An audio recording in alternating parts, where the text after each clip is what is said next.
Supieran ustedes que caminando por las calles del país me consigo mucha gente, me dice, ¿qué pasa con Contraste y Controversia?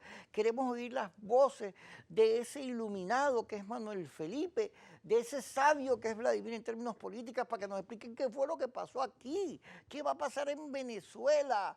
No se lo pierda porque hoy lo vamos a discutir en Contraste y Controversia.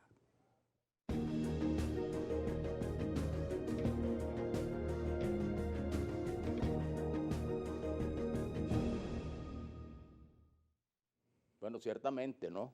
Feliz año. Comenzamos, feliz año además, ¿no? A todos ustedes. Bueno, y comenzamos el año justamente con este hecho que ocurrió el pasado 5 de enero, que era una fecha que al despedirnos, habíamos dicho que era bien importante porque se planteaba la elección de la Asamblea Nacional, de la directiva de la Asamblea Nacional, y estaba el tema de la ratificación o no de Juan Guaidó.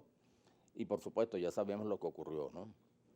Un escenario verdaderamente complicado, donde se produjeron incidentes que llevaron a la juramentación o proclamación de un diputado distinto, que además proviene del frente opositor, ¿no?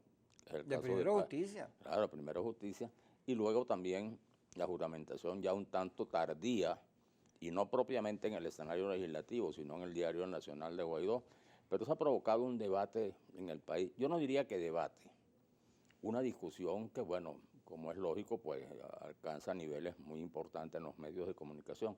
Pero yo creo que es un espectáculo más bien deprimente, que debe entristecer a los venezolanos, porque lo que está planteado allí y lo que un sector y el otro aducen no son razones políticas, que es lo que explica los conflictos y las discusiones y los debates, sino que, bueno, como decía hoy en un artículo Agustín Blanco Muñoz, bueno, parecen dos asambleas de maleantes, porque las acusaciones que se hacen no tienen nada que ver justamente con el comportamiento propio de un diputado y de un dirigente político. Yo creo que ese es un mal ejemplo y eso revela los niveles en que ha llegado la crisis moral del país. Sí, precisamente ese es el plano moral de la crisis política, pero más allá del plano moral, Manuel Felipe y Kiko, hay otro plano, que es el plano político concreto. Por ejemplo, fíjense, hay una asamblea que seguramente en la mañana, otra que seguramente en la tarde, y el Tribunal Supremo de Justicia acaba de pedirle a la asamblea, al diputado Parra, que preside la asamblea juramentada en la mañana, que presente las actas de la reunión en la cual se constituyó esa asamblea, pero resulta que él acusó al diputado Stalin González de haberse robado, lo acusó el diputado Brito, a Stalin González de haberse robado esas actas, es decir, que esas actas supuestamente con la lista de asistencia no existiría. Entonces está pasando con la asamblea, o puede terminar pasando lo mismo que pasó con el conflicto de Copey, que se judicialice un conflicto que es meramente parlamentario y que debería resolverse en el espacio parlamentario contando los votos. Eso es lo que debería ocurrir, que la asamblea se reconstituya con todos sus integrantes y no que tengamos, además de una asamblea constituyente, tengamos dos asambleas nacionales con directivas que funcionan de manera paralela. Entonces, ese es un conflicto de orden político, que si se resuelve desde el punto de vista jurídico, será evidentemente a favor de los intereses del gobierno, porque así ha venido siendo. No hay duda de que así ha venido siendo. Entonces, creo que más allá del deber ser, tenemos una realidad política.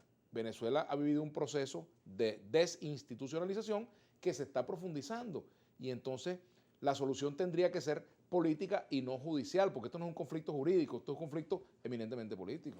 Yo tengo una preocupación que me da vuelta, hoy se la plantea Simón García. Fíjate, vamos al 5 de enero. Guaidó llega en la mañana y, caramba, muy sorprendido porque Guillermo Luce, que es su lugarteniente, hombre de su confianza, resulta que está del otro lado. Jugada. Y Parra, En la jugada Duarte, contraria. ¿sí? Entonces, yo creo que, visto eso, surge una duda. Bueno, ¿cuántos votos tendremos? Porque estaban aquí y aparecen allá. Y él sale del hemiciclo a buscar los diputados, pero también a montar una puesta en escena, a montar, como se dice, un show, montar su show. Y cosas, y dice, ¿no? Y se monta en la reja. Entonces, cuando te montas en la reja, tú ves el video que lo empujan para que pase, pero él no termina de pasar. Y yo digo, además, Patricia Poleo con Porque Jaime el lado Bailey. de acá tampoco lo dejan pasar. Sí, pero no, Patricia Poleo, que no es santo de mi ilusión, porque esa señora es más mala que guardahumo. Yo no sé quién es guardahumo. Se habla mal de todo el mundo, esa señora es horrible. Dios me libre. Y Dice su compañero también de programa, ¿no? ¿Ah? tampoco es, su compañero de programa tampoco es como digamos ¿Quién? gran cosa, Jaime Bailey. Pero bueno, pero en todo caso ellos dicen allí que hay un video, y es verdad, que un guardia dice, pase, y dice, no, si no pasa yo no paso. Entonces, pero esa puesta en escena allí de Guaidó, yo digo, ok, yo creo como Francisco Rodríguez, que saca la cuenta en unos artículos, que Guaidó tenía la mayoría, creo. Pero ocurre algo, que es que Guaidó no entra al hemiciclo, por lo cual no instala ni Stalin ni Edgar la asamblea, sino una cosa del más viejo y una secretaría accidental. No la instalan, pese a que están todos ahí. Según el propio Stalin, hay 127 diputados, hay quórum en la asamblea. Pero lo sorprendente no es, digamos, el episodio que no lo dejaron entrar y todo eso, que digamos, se sabía que el gobierno estaba jugando a producir un cambio por esta vía en la asamblea y estaba armando su juego. Y era explicable, ¿no? Sí. No podía esperar otro comportamiento. Déjame terminar, que es mi duda. ¿Qué pasa? Porque se ve que Guaidó está en contacto con los que están adentro. Y entra, no entra, quédate ahí, di esta cosa. ¿Qué pasa entonces? Que van a votar la instalación de la nueva juventud. Nadie presenta la plancha de Guaidó. Si tenía mayoría, bueno, que era fácil demostrarlo. Pero nadie presenta la plancha. Luego, ahí está Henry Ramos, que es un hombre que sabe cómo se bate el cobre en ese equipo, que sabe romper quórum, que sabe cuáles son los...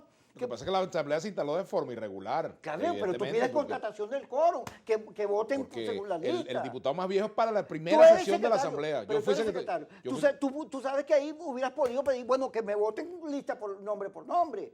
Pero dejan que Verificación todo eso ocurra, nominal de la votación. Claro, pero dejan que todo eso ocurra sin que nadie, todos esos veteranos que Lo que pasa es que también tú no viste los episodios de golpes, empujones que Sí, hubo. está bien. Eso comenzó accidentadamente. Pero está bien, pero hay recursos, porque los parlamentos se caracterizan por ese tipo de agites y cosas, y violencia y golpes. ¿Te acuerdas del golpe que le tiró Pastor a Pedro Carreño? Que si le pegó, estaríamos en el funeral de Pedro Carreño. Pero en todo caso, es normal, pero ¿por qué no se pidió instalación, contratación del quórum? ¿Por qué no se votó nuevamente? ¿Por qué no se rompió el quórum? ¿Por qué se permitió que se, al final de cuentas, votación mala o buena, pero una votación allí? ¿Por qué se permitió eso? ¿Qué es lo que termina de volver? Porque la política se convirtió en puesta en escena. Ese es un problema que también el gobierno, con sus aliados de la disidencia de la oposición, montó su escena, pero también el propio Guaidó también tenía porque es un problema de ver cómo queda la política frente a esto. Pero más allá de eso, está también el asunto de los números. El asunto de los números, ¿cómo se resuelve? Contando. Entonces hoy, por ejemplo... Es muy difícil, esa contabilidad tampoco es tan complicada. No, ¿cómo va a ser difícil? No, pero tú reúnes una asamblea por un lado y otro y ves quién tiene mayoría. Perdona, pero si tú tienes 5 alcabalas, donde son militares los que deciden qué diputado entra y qué no entra, evidentemente eso tampoco permite un libre conteo de los votos. Si tú me vas a represar los votos en una alcabala, pues yo tampoco sería iluso de entrar para dejar que me hagan trampa, porque se supone que es una votación coaccionada por esa forma de actuar. Eso también, ese es un factor que tienes que ver. Eso hay que meterlo en el juego Hay que también. meterlo en el análisis. Punto. Pero ¿qué ocurre? Que viene Noruega y aparece un documento diciendo no vamos a negociar más nunca. Y aparece Juan Pablo Guanipa en el hemiciclo diciendo no vamos a elecciones. Error en mi opinión. ¿Por qué ocurre esto? No sería que el gobierno, fíjate, tesis para discutir aquí con los televidentes. El gobierno no quiere que el G4 vaya a elecciones, porque si no las pierde. Bueno, pues es que... Entonces hace todo para que no vayan. Y el G4 pareciera que va a hacer todo lo que el gobierno quiere. Eso es un error. O sea, ¿qué es lo que uno debe hacer?